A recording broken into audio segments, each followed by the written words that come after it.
Welcome back, everyone. Paul Chamberlain, the Air Force guy here at Southland Airstream and RV.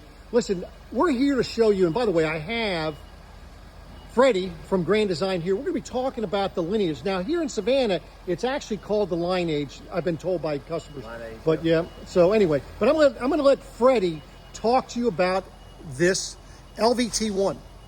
Go ahead there, Freddy. Yeah, man, so what you notice when we're coming in, it's going to be on the Ford Transit chassis, the 350. You're going to have the Ford Raptor grille, 30-inch light bar up top. The engine has to be running if you do want to turn the light bar on. There is a switch inside that we'll talk about a little later that oscillates that light bar, so if you are going off-road, you can still move it. Once you turn the left signal and the right signal on, you'll notice that we've got it built into the Raptor grille. So very, very cool LED light functionality on this coach. As you move around to this side, you're going to notice that we can use our outside door, our outside table. It's got a little lever here that you pull around so you can extend that out. There's a projector that comes with the unit that you can utilize on the inside of the coach. Every time I've camped with the coach, I've always put the projector here, plugged in here, and then casted it onto that wall there. So I was getting about, I don't know, 18 to a 20-inch picture. So okay. Still works. It's a Bluetooth functionality. When you're talking about like engine sizes, engine capabilities and capacities, so where Ford differs from Mercedes is this is going to be a gasoline coach versus the Mercedes diesel. Number one, serviceability, because you can go to any Ford dealership in the country and there's a whole lot more of those than Mercedes. Number two is your horsepower and torque coming from Ford versus Mercedes. When Mercedes went to their four-cylinder, they did up their horsepower to 208 horsepower with 332 foot-pound of torque on their diesel engine. Now, on the Ford, you're getting 310 horsepower with 400 foot-pound of torque. So that's a whole lot more horsepower and torque. And, like we talked about earlier, Paul, fuel's cheaper, right? Yep. Well, it must much less expensive to maintain. That's right. As well as the fuel mileage can be very comparable to the Sprinter chassis. Correct. That's exactly right. So, and you don't have to worry about DEF. You don't have to worry about DEF, and that is a big deal because guess what? Your engine never goes into limp mode if you ever forget about it, right? On our awning, you're going to see a Girard awning. It does have the wind sensor. It's an 11.5-foot awning. Do you want to go ahead and push that button and put it out?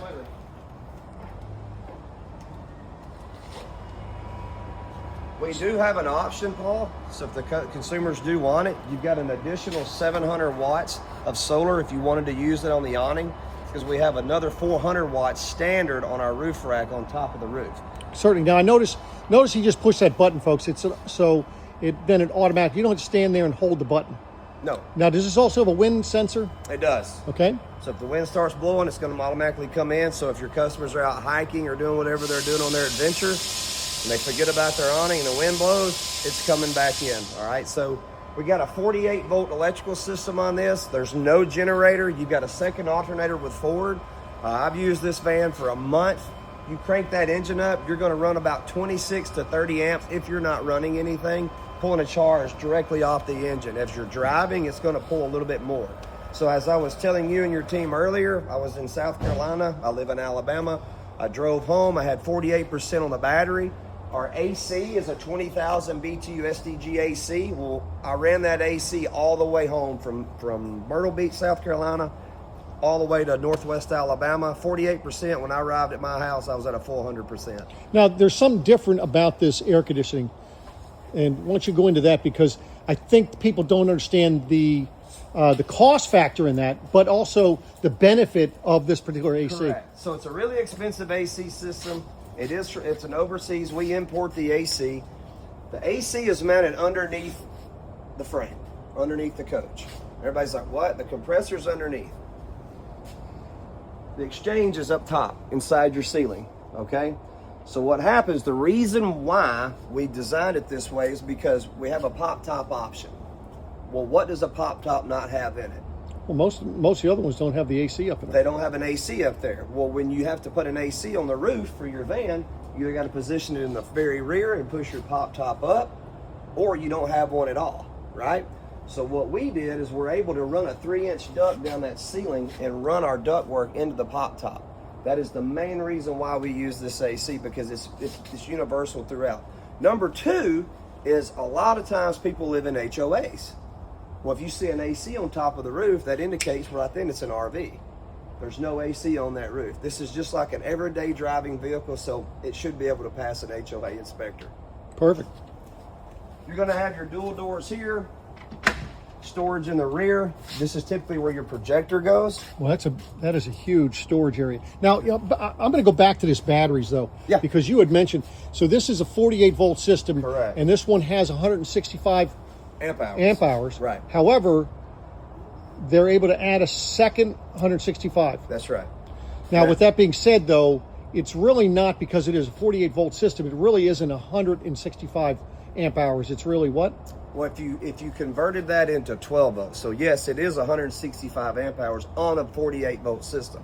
Okay. But if you broke that down into a 12 volt system, what everybody's used to, the calculation is you take 165 and multiply that by 4, which would give you 660 amp hours if you were doing 12 volt.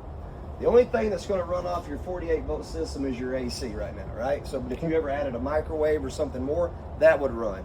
We tested this AC, it runs for 8 hours continuously off that one charge of battery. Okay. And that's without even cranking the engine. So you crank the engine and start charging, you're going to get 8 hours of continuous AC. If you update and get the upgrade and get the extra 165 amp hour battery, you're going to get 16 hours of continuous runtime. Okay. So that's a really big deal for people that's going off the road. Okay. One big thing is when I was looking at it, when I had the van, I didn't run the AC. I charged, I was 100%, and it showed that I had 1,079 hours of runtime without that AC. Now, that's very flawed because you're going to run lights and things like that. Sure. You can run this coach, I would say, comfortably for at least 30 days off grid if you did not run your AC. That's a long time before you ever have to charge it. So that's a really big deal. That's on 165 amp. That's not adding a second battery. You add a second battery, you're going to double that. You can run 50, 60 days off grid and never run the AC. So if you're in nice, cool climates, you're good to go. But now, how long does it take? Let's say we get it down. I'm just going to use hypothetical. Let's say you get down to about 20% battery power. How long driving it would it take to get back up to 100%? 3 hours driving it. Okay. About 3 to 4 hours. If you're just letting it idle, anywhere from 5 to 6. Okay. If you're not running anything, right? So if you turn your lights down, or if you don't turn the AC on, you can run a few lights. You're probably looking at driving down the road. Yeah, I'd say 4 hours, 3 to 4 hours. Okay. If you're letting it idle, 5 to 6, maybe Sure. a little longer depending on what you're using. Okay. We did it yesterday. Yep. Awesome. Well, coming in, I'll step in if you want Go to ahead. watch. I'll step in, so just so everybody knows, the way the bed comes down, I want everybody to see this too, and then I'll show you the rest of it. So the bed comes down here.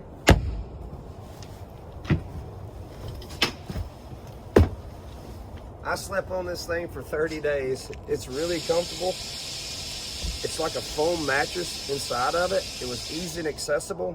And then a big thing that we did on the shower is we did the corrugated, so you can run this around.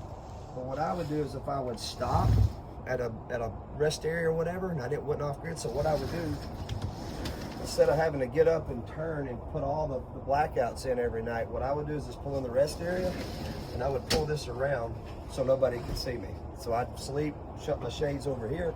I would sleep. When I'd get up at night, if I'd have to use the restroom, I could use the restroom. Nobody could see in. It was really nice. This side of the... Question for you here on this. How big is this bed? It's about a 58 by 60. It's almost a full queen. Okay. And now, but something unique, because you talked about that that TV screen or the video. Where does that thing go? Magnetizes right here. Okay. And then where are we? You're casting over here, so there's a switch here for your screen up and down. You hit the button down. It's motorized, so make sure the customers know not to pull it, because if they pull it, it'll get out of kilter like that is now. So if somebody ever pulls it, you can mess that up. Always let the electrical function work for you. Certainly. And then it just goes right back up. Now, I see you have reading lights back here. Correct. USBs, 110s, exit windows here, reading lights here. You got your blue or you got your white on both. Perfect. And you've got USB and 110 on both ends of the bed, right? So if you didn't want to sleep on this side, because you don't use the projector, you can sleep over here, have your phone and have your USB, or you can come on this side, have your USB and your 110 here. Perfect. The bed's easy to flip back up, roll it over, Flip it up in the cubby, push this up, and you're done. Certainly. What I love telling everybody, Paul, Right. is when you're using the coach and you're running around here and you're like, hey man, like a lot of people want to say a generator, right? And it freaks people out when they don't have a generator. It's all the power. So the great thing about this is when you crank this engine, I know we've talked about it, but it's even better because this acts as your generator. It's basically an onboard generator with your second alternator. So if you ever get low, just crank your engine. If you have no power source, like no plug-in, you're not at a campground, you're out in the woods, man, crank the engine. It's gonna put them amps in. I like to really, really harp on that point because a lot of people do get freaked out. I've used it off-road, off-grid, cranked the engine, it was amazing. All right, so it did charge those batteries fast like we talked about earlier. Okay. Porcelain countertop throughout. You're gonna have an induction cooktop here. So that is right there, folks. Okay, so it doesn't go there. That is actually there. So when you turn it on, which is up here. That's your InvisiCook. Yep, that is there. Your pan goes here. Cook your food. Pull it off. Be careful. Make sure it's not too hot if you ever put your pan down. So cook your food and ready to go. Gotcha. Right? Now, so I noticed, so you have a lot of European style gadgets on this van, which cost a little bit more, but they've been tried and true from what I understand. Right? Yeah, so if you go to Europe, so the RV industry in Europe, if you've ever seen it, they don't build really big coaches. They don't have big Class A motorhomes. They don't have big Super C motorhomes. They build a lot of little bitty things, man. Cutaways, like our Mercedes cutaways, like your normal Class C Mercedes, they build a lot of those, and they build a lot of vans. But their quality is phenomenal of what they do. That's why when we talk about on our other products, we use gasket systems instead of lap seal on our roofs. That's where we got that idea from, was the European market, because their quality exceeds a lot of other people, like hands down. Certainly. And then we talked about this in training. What'd you call this? So this could be your spice area, all right? Or you could have your, that could be your liquor cabinet too. That's right. Bottles would be kind of small, but. Yeah, you'd have the little shooters, but hey, at least you got spices in here too. But that is a push down, and it's all porcelain as well. GFIC here. Your refrigerator is going to be here. It's just a pull-out drawer refrigerator. Nice thing about that, folks, you can get to that from the outside as well as the inside. That's right. Both of them. Now, why don't you show the shower so while we're here. I'm going to pull this. So So this comes around. Right. This comes up. So as you can see, this is a cover. So the cover's here. Okay. So the drain is down below there. Right. You remove the cover. Okay. What I would do when I use the coach is I would sit it behind this seat and just get it out of my way because it slides right in. It's actually pretty perfect. Slides right back down there. Slide it right there, move it over. Now you got your grate. So if the customer didn't mind that being there all the time, it's fine. That comes here. This one will come around here. And then they meet in the middle. Like that there. So there's what it looks like there. And there's the bathroom. So now you have a complete wet bath with a huge shower to where you've got the room to take a shower. Let me step on in here. Show this thing here. So medicine cabinet with the nice lighting, places to actually put things. It goes back away. All right, so now one thing you did, I guess, different. By the way, then you can block off all that. That's right. So that table that was outside just goes there. That's right. As well. That's right. Now for the pop top, you were saying though the ladder's not going to be cumbersome like some of those other ones. No. So our entry's here. This cabinet shifts. Your entry's here. Your ladder's here. So you go straight up in the pop top and go into the left-hand side. It's a lot easier when you're getting down when that ladder's to the side. That's right. It's nice. So, and if you look above, we was talking about your shower. Did you show them the shower head? Oh, I didn't. Oh, by the way, there's a shower head there. So that's your rain head. And it's amazing. It does really, really good, man. So you got a 2.5 gallon water heater, recovery time's 5 minutes. You can take a really good 8-minute shower in reality with the mixing valve. So that is at least what I got out of it. If you like really, really hot water, it'll be a little bit less time. So, but for camping out in the woods, I mean, most people go out here and jump in a creek and wash up with some Irish Spring, man. I've done it. There you go. Well, so now you said there is a microwave option for that, and that would go in this drawer here? We do have the microwave option, yep. So we can't install it because of the weight that's through Ford. So Ford Upfitter requires us to stay in the UVW side, right? So that's why we don't option the second battery. We don't option the microwave because of the weight. The customer can do it, we can't do it because they hold us to a different set of rules, right? Okay. So the microwave, you would be able to do it, Paul, here at the dealership. Okay. We would send you the microwave. There's a trim kit. It goes here. It's already wired, pops right in.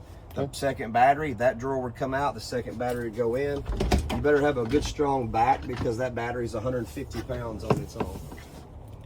And then if you notice what we've done from our other products, because I'm sure you've done videos on like the Series M and Series F, the Baldacci latches are still here. That's what locks the cabinets down, so all your stuff stays in place, doesn't fall out. One great thing that we do is we carpet the inside of this cabinet and all the other cabinets because we want to make sure you're not getting any vibration, rattles, or noise going down the road. And then as you open this cabinet, you're going to notice this wire. That wire is for your Starlink. So we go ahead and pre-wire for Starlink. So if the customer wants to order Starlink, when you go on the rack up top, we've already put the housing for the mount up top. They just stick their Starlink in that, come back in, put their router modem here, plug in, and they're ready to go. And then you got your GFI here. Perfect. By the way, I'm going to show them this air conditioner. Yeah, so this is what the air conditioner looks like from the inside. That's where it's blowing. We'll So the return is here. We'll turn it on so they Oh, can that's hear it. listen. So that's it. You hear the noise? I'm going to put it right up against it. So It gets cold, man.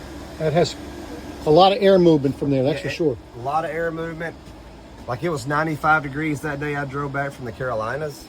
I was freezing. Like I was testing it out to see how long it would take to charge.